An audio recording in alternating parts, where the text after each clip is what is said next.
Hello friends, हार्दिक स्वागत है तमारा बधाનું।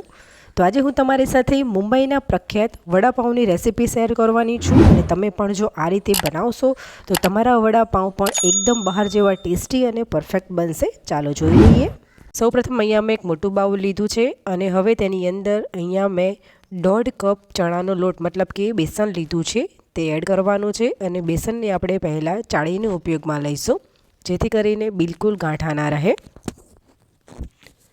त्यारबाद तेनी अंदर 1/4 टीस्पून जेटली हळदर एड करीशुं अने लाल मरचुं एड करवानुं छे ए पण लगभग 1/4 टीस्पून जेटलुं। त्यारबाद स्वाद प्रमाणे मीठुं एड करीशुं अर्धी चमची जेटलुं अने अहींया मैं 1/8 टीस्पून जेटलो खावानो सोडा एड कर्यो छे। त्यार पछी हवे आपणे थोडुं थोडुं पाणी एड करता जईशुं अने बेटर बनाववानुं छे। આપણે એક સાથે પહેલાં બેટર બનાવવામાં વધારે પાણીનો ઉપયોગ નથી કરવાનો, કેમ કે જો વધારે પાણી એડ કરશું અને જો બેટર ઢીલું થઈ જશે તો ભજીયા એટલા સારા નહીં બને। તો અહીંયા હવે તમે જોઈ શકો છો કે મેં બેટર બનાવી લીધું છે અને તેની કન્સિસ્ટન્સી આ રીતની રહેશે। ત્યાર પછી અહીંયા મેં અડધા લીંબુનો રસ એડ કર્યો છે। તો આ રીતે આ બેટરમાં લીંબુનો રસ એડ કરવાથી ભજીયા कलर में एकदम वाइट थाय छे अने साथे टेस्ट में पण खूब ज सरस लागे छे। हवे आ बेटर ने आपणे 10 मिनिट रेस्ट पर मूकवानुं छे। त्यारबाद अहींया मैं गैस पर एक पेन राखी दीधुं छे अने तेनी अंदर 1.5 मोटी चमची जेटलुं तेल एड करी दईशुं। तेल ने गरम थवा दईशुं। तेल गरम थाय एटले 1 चमची जेटली राई एड करी दईशुं। तमे मसालाने जो आवी रीते वघारीने बनावशो तो खूब ज सरस टेस्ट आवशे। त्यारबाद थोड़ाक एवा લીમડાના પાન પણ એડ કરવાના છે અને અહીંયા મેં 5 થી 6 લીલા તીખા મરચાં અને આદુની પેસ્ટ કરી હતી તેને પણ અંદર એડ કરવાની છે અને તેલમાં બરાબર સાંતળી લેવાની છે। લાલ મરચાંનો ઉપયોગ હું નથી કરવાની એટલા માટે લીલા મરચાંનો ઉપયોગ વધારે કર્યો છે જેનો ટેસ્ટ ખૂબ જ સરસ આવે છે। ત્યાર પછી અહીંયા મેં 5 બટાકા બાફી લીધા હતા અને તેને મેં સ્મેશ કરી લીધા છે તે અંદર એડ કરવાના છે। તમે જોઈ શકો છો કે मैं जे बटाका बाफ्या छे ते एकदम ढीला मतलब कि बहु वधारे नहीं बाफ्या अने मावो तेनो एकदम ढीलो पण नहीं थयो।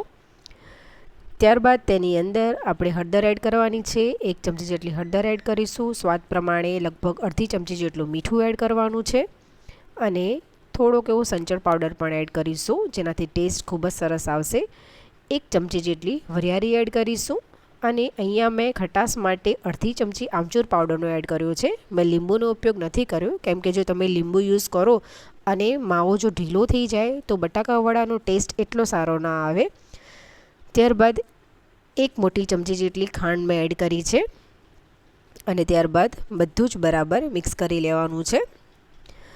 तो बटाकावड़ा बनावती वखते आपणे खास ए ध्यान राखवानुं छे कि आपणे जे मावो अथवा तो मसालो बनावीए छीए ते एकदम ढीलो ना थई जवो जोईए। अहींया मैं मिक्स करी लीधुं छे। त्यारबाद टेस्ट वधारवा माटे मैं अहींया लगभग अर्धी चमची जेटलो गरम मसालो एड कर्यो छे अने थोड़ीक एवी कसूरी मेथी पण एड करीशुं जेनाथी टेस्ट खूब ज सरस आवशे। फरीथी बराबर मिक्स करी लेवानुं छे। मिक्स थई गयुं छे।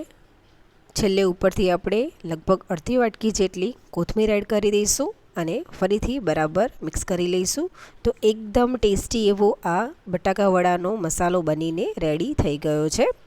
हवे आपणे जे मसालो बनाव्यो हतो तेमांथी थोड़ोक भाग लई लईशुं अने गोळो बनावी लेवानो छे। अहींया मैं थोड़ोक मोटो ज गोळो बनाव्यो छे परंतु तमारी जो साइज नानी होय पावनी तो तमारे थोड़ोक नानो गोळो बनाववानो। अहींया तमे जोई शको छो मसालो बिलकुल हाथे ચોંટતો નથી અને આપણે થોડુંક ઉપરથી પ્રેસ પણ કરી લઈશું પરંતુ તમારે જો એકદમ રાઉન્ડ રાખવા હોય તો રાઉન્ડ પણ રાખી શકો છો। આવી જ રીતે આપણે જે મસાલો બનાવ્યો હતો તેમાંથી બધા જ ગોળા રેડી કરી લેવાના છે। ત્યાર પછી અહીંયા મેં તેલ ગરમ કરવા મૂકી દીધું હતું। તેલ ગરમ થઈ જાય એટલે આપણે જે ગોળા બનાવ્યા હતા તેને બેસનના બેટરમાં ડીપ કરી અને પછી ફ્રાય કરવા મૂકી દેવાના। मतलब कि આપણે આવી રીતે 1 બાય 1 કરી અને અંદર તેલમાં મૂકી દઈશું। 1 મિનિટ જેવું થાય એટલે હવે તેને પલટાવી લઈશું અને બધી બાજુએ સરસ લાઇટ ગોલ્ડન બ્રાઉન ના થાય ત્યાં સુધી તળી લેવાના છે। તો અહીંયા 3 થી 4 મિનિટ પછી તમે જોઈ શકો છો કે બટાકા વડા એકદમ પરફેક્ટ તળાઈ ગયા છે. તેને બહાર લઈ લઈશું. ત્યાર પછી બેસનના બેટરમાં આપણે આંગળી ડીપ કરી અને પછી તેલમાં પાડવાની છે. મતલબ કે હવે આપણે મમરી પાડવાની છે અને આ મમરીનો ઉપયોગ આપણે ચટણી બનાવવામાં કરશું, જેનાથી વડાપાઉંનો ટેસ્ટ ખૂબ જ સરસ આવશે અને એકદમ બહાર જેવા પરફેક્ટ બનશે. મમરીને આપણે એકદમ પરફેક્ટ તળી લેવાની છે. તો અહીંયા તમે જોઈ શકો છો કે મમરી બધી જ સરખી તળાઈ ગઈ છે. હવે તેને આપણે એક પ્લેટમાં ટ્રાન્સફર કરી લેવાની છે. ત્યાર પછી ચટણી બનાવવા માટે અહીંયા મેં એક મિક્સર જાર લીધું છે.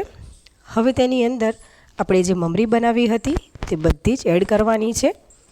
તમે જો લસણ ખાતા હોય તો તમે લસણ પણ એડ કરી શકો છો આ ચટણીમાં. હવે 1 ચમચી જીરું એડ કરીશું અને ત્યાર પછી 2 મોટી ચમચી લાલ મરચું એડ કરવાનું છે. આ ચટણી થોડીક તીખી જ હોય છે અને તેનાથી ખૂબ સરસ ટેસ્ટ આવે છે. ત્યાર પછી સ્વાદ પ્રમાણે મીઠું લગભગ અડધી ચમચી જેટલું એડ કરી અને હવે ક્રશ કરી લેવાનું છે. આપણે બહુ ફાઇન પેસ્ટ નથી કરવાની, દરદરું જ રાખવાનું છે. ત્યાર પછી વડાપાઉં એસેમ્બલ કરીશું. હવે અહીંયા મેં એક પાઉં લીધું છે, તેને મેં વચ્ચે કટ લગાવી લીધું છે.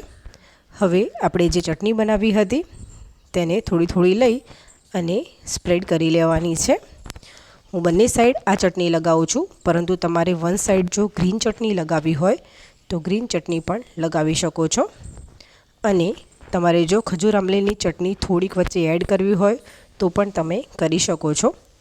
હવે વચ્ચે આપણે બટાકું વડું મૂકી દઈશું અને એક મરચું મૂકી દેવાનું. તો આપણું આ મુંબઈનું પ્રખ્યાત એકદમ ટેસ્ટી વડાપાઉં રેડી થઈ ગયું. ત્યાર પછી તમારે જો આવી રીતે આવું કોરું ન ખાવું હોય તો તમે તેને શેકીને પણ ખાઈ શકો છો. તેનાથી પણ ખૂબ જ સરસ ટેસ્ટ આવે છે. તો ગેસ ઉપર એક તવી મૂકી થોડીક તેલથી ગ્રીસ કરી લેવાની અને તેની ઉપર આપણે પાઉં મૂકી અને બંને બાજુએ સરસ શેકી લેવાનું, જેનાથી ટેસ્ટ ખૂબ જ સરસ આવશે અને ગરમ ગરમ ખૂબ જ મજા આવશે. બંને બાજુએ અહીંયા તમે જોઈ શકો છો કે મેં પાઉંને શેકી લીધું છે અને આ પાઉંને પહેલાં મેં કટ કરી અને અંદર ચટણી ભરી લીધી હતી. પાઉં શેકાઈ જાય ત્યાર પછી હવે વચ્ચે આપણે બટાકું વડું મૂકી દઈશું. તો આ પણ આપણું વડાપાઉં રેડી થઈ ગયું. હવે બંને વડાપાઉંને મેં ખજૂર આમલીની ચટણી સાથે સર્વ કર્યા છે. ખૂબ જ ટેસ્ટી બન્યા છે, બહાર જેવા. તમે પણ આ રીતે બનાવજો. ફ્રેન્ડ્સ, તમને જો મારી રેસીપી ગમી હોય તો લાઈક કરજો, શેર કરજો અને સબસ્ક્રાઈબ કરી બેલ આઇકન જરૂરથી પ્રેસ કરજો, જેથી કરીને બધી નોટિફિકેશન મળે. ચાલો ફરી મળીશું, ત્યાં સુધી આવજો.